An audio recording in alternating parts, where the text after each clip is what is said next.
এইবারে সেবা করছে, মায়ের কোলে বসে আনন্দ সন্তুষ্ট হয়ে গেল। বলছে, মা আমরা খুব খুশি, তবে তোমাকে কথা দিতে হবে, আজ থেকে তোমার আর কিন্তু কৃষ্ণনগরে যাওয়া হবে না, আজ থেকে তোমাকে এখানেই থাকতে হবে আর আমাদেরকে সেবা পূজা করতে হবে। এই বলে মার আর কৃষ্ণনগরে ফেরা হলো না নিতাই গৌরের সেবার জন্য। দেখতে দেখতে কয়েক মাস কেটে গেল। মা কিন্তু সবাই তো ভালো নয়, ভালো চোখে দেখে না সবটা। কেউ কেউ বলতে লাগলো এই চন্দ্রশশী দেবীর মতলব খারাপ, এই বলরাম আচার্যের সঙ্গে নিশ্চয়ই কোনো একটা ঘনিষ্ঠ সম্পর্ক আছে, আর সেই ঘনিষ্ঠ সম্পর্ক আছে বলেই আজ এখান থেকে যাচ্ছে না। এই কথাটা যখন চন্দ্রশশী দেবীর কানে গেল, থাকতে পারলেন না চন্দ্রশশী দেবী, ছুটতে ছুটতে চলে গেলেন। আর এই ছুটতে ছুটতে গিয়ে নিতাই গৌরের সামনে গিয়ে বললো, নিতাই গৌর কথা নেই, তোরা আমাকে বল, তোরা আমার সঙ্গে যাবি কেন? মা এই কথা বলছো কেন? তোরা জানিস না আমাকে নিয়ে লোকে নানান কথা বলছে, আমাকে কলঙ্কিনী নাম দিচ্ছে, আমি চাই না, আমি তোদের নিয়ে কৃষ্ণনগরে চলে যেতে চাই। দাঁড়াও মা, দাঁড়াও, শান্ত হও। তুমি কি ভেবেছ কৃষ্ণনগরে গেলে তোমার বদনাম ঘুচে যাবে, কলঙ্ক নাম ঘুচে যাবে? যাবে না। তাই তুমি এক কাজ করো, আমাদেরকে নিয়ে চলো বৃন্দাবন। কোথায় যাবে? বৃন্দাবন। হ্যাঁ, বৃন্দাবনে গেলে কোনো সমস্যায় থাকবে না, তাহলে আমাদেরকে নিয়ে বৃন্দাবনে চলো। বললো, তাই বুঝি? বললো, তোদের নিয়ে যাবো কি করে? তোদেরকে তো নিতে পারবো না, তোদের দুটোই ছেলে ভারী, আমি করে নেবো কি করে এতটা পথ, হাঁটা পথ? বললো, শোনো মা, যখন তুমি আমাদের কোলে নেবে তখন তো আমরা রক্ত মাংস করা সন্তান থাকবো না, যখন তুমি কোলে নেবে তখন আমরা কাষ্ঠে নিতাই গৌর হয়ে যাব, হালকা হয়ে যাব, তাহলে কোলে নিতেও সুবিধা হবে। বললো, বেশ তাই হবে। এই বলে নিতাই গৌরকে কোলে তুলে নিল কে? চন্দ্রশশী দেবী। কোলে নিয়ে যাচ্ছে কোথায়? বৃন্দাবন। চলুন আমরাও যাই বৃন্দাবন। ভাইরা, আচ্ছা, বৃন্দাবনের বল কি? রাধে রাধে, তাই তো?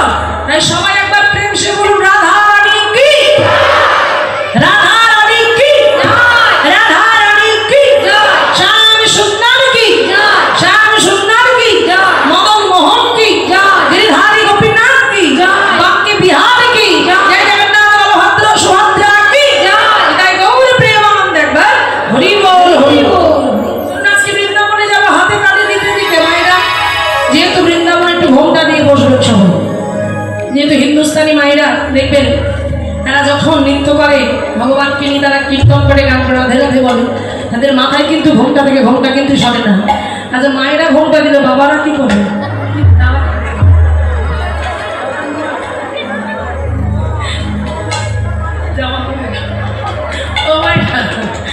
সবাই মিলে একটু ঘোমটা দিয়ে, হ্যাঁ সবাই মিলে রাধে রাধে।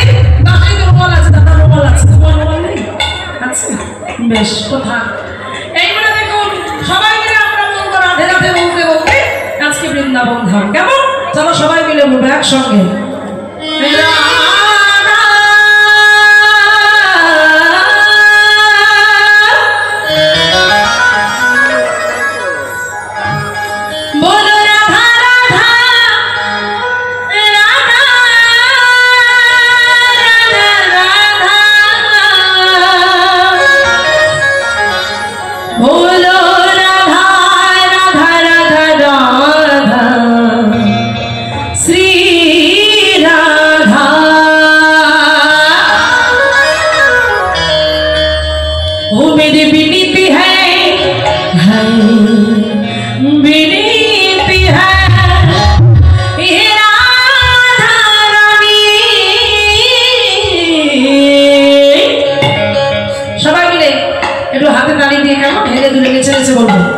कृपा बरसाए तेरा राधा रानी, कृपा बरसाए सबाई प्रेम से बोलो, बरसाए तेरा राधा रानी, कृपा बरसाए तेरा ओ रानी, कृपा बरसाए ओ राधा रानी, कृपा बरसाए तेरा ओ मुझे तुम्हारी सहारा महारानी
চন্দ্রশশী দেবী আজকে নিতাই গৌরকে নিয়ে এলো। এবার যখন নিতাই গৌরকে নিয়ে এসেছে, মায়েরা রাধারের কৃপায় একটা থাকবার জায়গা পেয়ে গেল। আর যেই বাড়িতে আশ্রয় পেল সেই বাড়িতে একটা ছোট্ট মেয়ে ছিল। সেই মেয়েটা হঠাৎ করে বলল, পিসিমা, পিসিমা তোমার হাতে কি? বাহ, ভারী মিষ্টি দেখতে তো। বলে উঠলো, আমার হাতে আমার ছেলে নিতাই গৌর। ওরা কথা বলে? ওরা তো কাষ্ঠিল। না না, কেউ যদি আদর করে ওর সাথে কথা বলতে চায় ও কথা বলে। তাই বুঝি? দাও না পিসিমা, দাও না। ও মাইরা, সেদিন থেকে নাম হয়ে গেল চন্দ্রশশী দেবী নাম। সেদিন থেকেই পিসিমা বলে সবাই চিনল। পিসিমার নিতাই গৌর, পিসিমার নিতাই গৌর। এইবার সেই পিসিমা ধীরে ধীরে তার বয়স বাড়তে লাগলো, নিতাই গৌরের সেবা করতে পারছে না। যজ্ঞেশ্বর নামে এক বাবাজির হাতে সেই নিতাই গৌরকে তুলে দিল। যজ্ঞেশ্বর নিতাই গৌরকে নিয়ে চলে গেল আর পিসিমাকে নিয়ে চলে গেল তার আশ্রমে। সেই দিনটা ছিল ঠান্ডার সময়, মানে মাসটা মাঘ মাস ছিল, ঠান্ডার সময়। নিতাই গৌরের যত্নটা করবে কি করে? পিসিমা বলে দিলেন যে, শোনো যজ্ঞেশ্বর, আমার নিতাই গৌরকে ঠান্ডার সময় একটু উষ্ণ গরম জল করে স্নান করিও, আর গরমের সময় আমার নিতাই গৌরের জন্য একটু পাখার ব্যবস্থা রেখো। এই কথাটা বলল বটে, কিন্তু সবার মন তো সমান নয়, সবার ভাব তো সমান নয়। নিতাই গৌরকে কাষ্ঠ ভাবলেন যজ্ঞেশ্বর। মায়েরা বাবা এই জায়গাটা লক্ষ্য করবেন, যজ্ঞেশ্বর কাষ্ঠ ভেবে সেই নিতাই আর গৌরকে ঠান্ডার সময় উষ্ণ গরম জল করা তো দূরের কথা, কাষ্ঠ নিতাই গৌরের কাষ্ঠ ভেবে ঠান্ডা কনকনে ঠান্ডা জলে দুই ভাইকে চান করায় আর তোলে, ডোবায় আর তোলে, ডোবায় আর তোলে। এইভাবে দেখতে দেখতে এক সপ্তাহ ধরে নিতাই গৌরকে ঠান্ডা জলে স্নান করানো। যে নিতাই গৌরকে ঠান্ডা জলে স্নান করালো, নিতাইয়ের হলো জ্বর, নিতাইয়ের হলো সর্দি, গৌরের হলো জ্বর, গৌরের হলো সর্দি, কাশি হলো। তারা কাশছে মন্দিরের মধ্যে, আর সেই কাশির শব্দটা শুনতে পেল পিসিমা। পিসিমা যখন কাশির শব্দটা শুনতে পেল, কাশির শব্দটা শুনতে পেয়ে ধীরে ধীরে মন্দিরের মধ্যে প্রবেশ করল। আর মন্দিরের মধ্যে প্রবেশ করে দেখছে নিতাই কাশছে, গৌর কাশছে। নিতাই, গৌর, কি হয়েছে তোদের? তোরা কাশছিস কেন? তোদের কি শরীরটা খুব কি? যে অঙ্গটা স্পর্শ করলো দেখলো জলে গা পুড়ে যাচ্ছে, নাসিকা থেকে সর্দি ছড়ে পড়ছে। মা আমার নিজের আঁচলটা দিয়ে ওই নিতাই গৌরের নাসিকাটা মুছিয়ে দিচ্ছে। মায়েরা যদি বিশ্বাস না হয়, যদি কোনোদিন বৃন্দাবনে গিয়ে থাকেন, কারা কারা বৃন্দাবনে গিয়েছেন হাত তুলুন তো দেখি। বৃন্দাবন, হরি বল। এই বৃন্দাবন, যে বৃন্দাবনে আজও আছে পিসিমার নিতাই গৌরের মন্দির। মাগো বলে দিই জায়গাটা কোথায়? বৃন্দাবনের সব থেকে বড় মার্কেট লুই বাজার, লুই বাজারের পাশে আছে পিসিমার নিতাই গৌরের মন্দির। সেই মন্দিরে আজও সেই নিতাই গৌর আছে। সেই নিতাই গৌরের জ্বর সর্দি কাশি হলো, নাসিকা থেকে সর্দি ঝরে পড়ছে। মা আমার ছুটে গিয়ে নিতাই গৌরকে সিংহাসন থেকে তুলে নিয়ে ঘরের মধ্যে এইভাবে জড়িয়ে ধরে বলল, নিতাই গৌর, কি হয়েছে তোদের? কি করে আমার জ্বর বাঁধালি? কি করে আমার সর্দি কাশি হলো? আমাকে বল, কি করে, কি করে? মায়ের গলা জড়িয়ে ধরে নিতাই আর গৌরকে দেখে দে বলে, জানো মা, যজ্ঞেশ্বর এই ঠান্ডাকালে কখনো কোনোদিন আমাদের গরম জলে স্নান করায়নি, প্রতিদিন আমাদেরকে ঠান্ডা জলে স্নান করিয়েছে। কি বললি? কি বললি তুই? নিতাই গৌর তোদেরকে প্রতিদিন ঠান্ডা জলে স্নান করাচ্ছে? প্রতিদিন ঠান্ডা জলে? তুই আমাকে তো কখনো বলিসনি। কেন চুপ করেছিলি? এই যে কথোপকথন হচ্ছে না, রাত্রিবেলা তো সবাই ঘুমিয়ে থাকে, আর এই শব্দটা পৌঁছে গেল যজ্ঞেশ্বরের কর্ণে। যজ্ঞেশ্বর তাড়াতাড়ি করে ছুটতে ছুটতে এসে দেখছে যে মা কাঁদছে, সিংহাসনে নিতাই আর গৌর না। সঙ্গে সঙ্গে অবাক হয়ে গিয়ে মায়ের কোলে দেখলো নিতাই গৌর মায়ের কোলে বসে আছে। মায়ের গলাটা জড়িয়ে ধরে কেঁদে কেঁদে বলছে, মা আমরা এখানে থাকবো না, তুমি আমাদেরকে নিয়ে চলো। আমরা থাকবো না, তুমি আমাদের নিয়ে চলো। যজ্ঞেশ্বর আমাদের মেরে ফেলবে, মা তুমি আমাদেরকে নিয়ে চলো। এই কান্না যখন যখন শুনতে পেল যে সাক্ষাৎ নিতাই গৌর কথা বলে মায়ের কোলে বসে, সেইটা দেখে অবাক হয়ে গেলেন, সর্বাঙ্গটা পুলকিত হয়ে উঠল যজ্ঞেশ্বর। ছুটে গিয়ে যজ্ঞেশ্বর পিসিমার চরণ দুটো জড়িয়ে ধরে কেঁদে কেঁদে বলছে, পিসিমা, পিসিমা ক্ষমা করে দাও, পিসিমা আমি কাষ্ট ভেবে ভুল করেছি, আমাকে ক্ষমা করে দাও, এমন ভুল আর কোনোদিন হবে না, ক্ষমা করে দাও। যজ্ঞেশ্বরের এমন অবস্থা দেখে নিতাই গৌর বলল, মা ও যখন বলছে তুমি ওকে ক্ষমা করে দাও, ক্ষমা করে দাও, একবার তো সুযোগ দাও। তাই নিতাই গৌরকে পুনরায় তুলে দিল যজ্ঞেশ্বরের হাতে। আর যে যজ্ঞেশ্বরের হাতে তুলে দিল, দেবার পর মা কয়েক মাসের মধ্যে দেহ রাখলো বৃন্দাবন। এবার নিতাই গৌরকে নিয়ে বেশ আনন্দে দিন কাটতে লাগলো যজ্ঞেশ্বরের। মন্দিরে পূজা করে অন্যত্র পূজা করতে যেত। নিতাই গৌরের লীলা খেলা দেখুন কেমন লীলা খেলা। সেই নিতাই গৌর আমার পাশে ছিল একটা সাঁওতাল পাড়া। সাঁওতাল সাঁওতাল আমার সাঁওতালদের গায়ের রং কেমন গো? তাদের গায়ের রং কেমন? কালো। আর এই দুই ভাই দেখতে কেমন? এটা জগতের আলো, অপূর্ব সুন্দর। এইবার সাঁওতাল পাড়ায় আজকে ভবানী মার পূজা। সেই ভবানী মার পুজো উপলক্ষ করে থাকতে পারলেন নাকি না নিতাই আর গৌর। নিতাই গৌরকে বলে, এই ভাই কি যাবি কোথায়? সাঁওতাল পাড়ায় আজকে ভবানী মার পূজা। বলে, তুই যাবি দাদা? হ্যাঁ, তবে আমিও যাব। এইবার নিতাই আর গৌর দুই ভাই মন্দির থেকে বাহির হয়েছে, রক্ত মাংস করা ছোট্ট বালক বেশে। এবার হাঁটতে হাঁটতে যাচ্ছে কোথায়? অমাইরা চলেছে আজকে তারা। কোথায় যাচ্ছে? সেই সাঁওতাল পাড়ায়। এইবার সাঁওতাল পাড়ায় গিয়ে কি করছে দেখুন। তোমার সাঁওতালদের যে সর্দারজি, হ্যাঁ ওদের কথাগুলো তো একটু টান টান, ভাষাগুলো টান টান। তো সর্দারজি এত হাঁড়িয়া খেয়েছে, হাঁড়িয়া খেয়ে নেশা হয়ে গেছে। আর এত নেশা হয়ে গেছে, নেশার ঘরে চিৎকার করে ডাকছে। নেশা হয়ে গেছে তো নেশার ঘরে তো মানুষ ভুল বকে না। এবার নেশা এমন হয়েছে, নেশার ঘরে বলে, আরে ছেলা গুলা যে কোথায় গেল? আরে এদিকে পানে ছুটে ছুটে আয় রে, ছুটে ছুটে আয়। যেই বলেছে সব ছেলেগুলো ছুটে এসে বলছে, সর্দারজি তুমি এত চিৎকার করছো কেনে? আরে তুমি এত চিৎকার করছো কেনে? আরে শুনো শুনো, ওদের হাতে কত কাজ কাপড়ি আছে, বুঝি তুমি এত চিৎকার করছো কেনে? আরে আজ মা ভবানীর পুজো আছে, বুঝে তোরা একটু লাচা গানা কর, তবে তো ভালো লাগবে। হ্যাঁ এই বলা। আর এমন সময় সেই নিতাই আর গৌর ছুটতে ছুটতে এসেছে। নিতাই আর গৌর ছুটতে ছুটতে এসে দাঁড়িয়েছে কোথায়? সাঁওতাল পাড়ায়।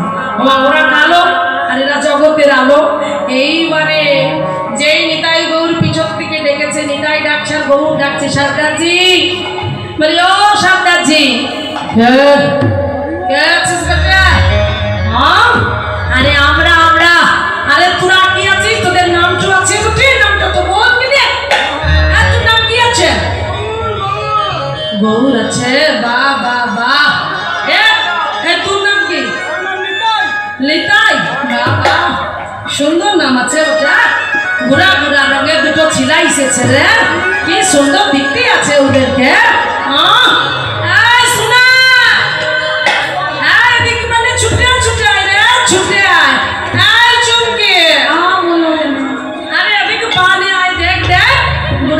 রঙের দুটো ছিলাইছে, কি সুন্দর দেখতে আছে ওদেরকে রে। দেখবি আয়, দেখবি আয়। এইবার মেয়েগুলো ছুটে এসেছে, এসে দেখছি বাবা কি সুন্দর দেখতে আছে ওদেরকে রে। গুড়া গুড়া রঙের দুটো ছিলা, কি সুন্দর দেখতে ওদেরকে আছে রে। আয় দিক পানে আয়। এই বলে ছুটে এসেছে। আহা এ বলে আমি সাজাবো, বলে আমি সাজাবো। জড়িয়ে ধরেছে, মানে শুন শুন, পাতার পোশাকটা পরে নিল। পাতার পোশাকটা পরে নিয়েছে। এবার দেখো নিতাই গৌর পরেছে পাতার পোশাক। ওরা তো পাতার পোশাক পরেছে, ওই যে উৎসব, পাতার পোশাক পরেছে। ওদেরকে পাতার চূড়া করে দিয়েছে, পাতার পোশাক পরিয়ে দিয়েছে।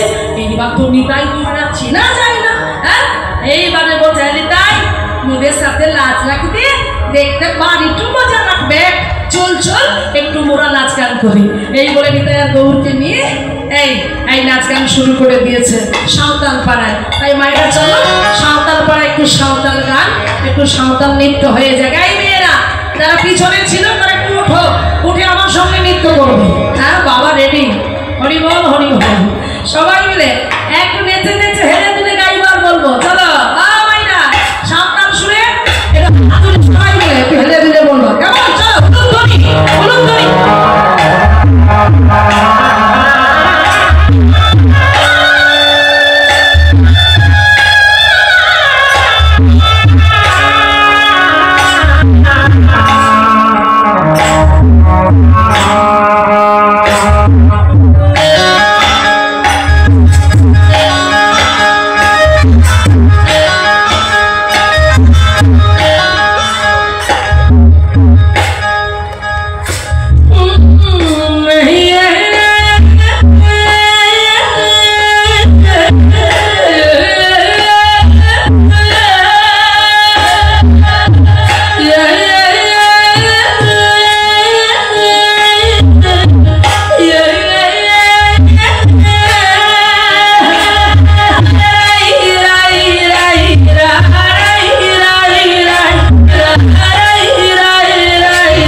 দর্শন করবো সবাই সাঁওতাল পাড়াতে নিতাই গুরু আর একটা রূপ ওখান থেকে যজ্ঞেশ্বর নিয়ে এলো বৃন্দাবনে যখন এলো সে বৃন্দাবনে প্রবেশ করে ব্রজমাইয়ারা বলল হে নিতাই গো তুমি তোমার রূপ দর্শন করিয়েছ সাঁওতালদের তবে আমরাও তোমার রূপ দর্শন করবো সেই রূপ দর্শন করতে করতে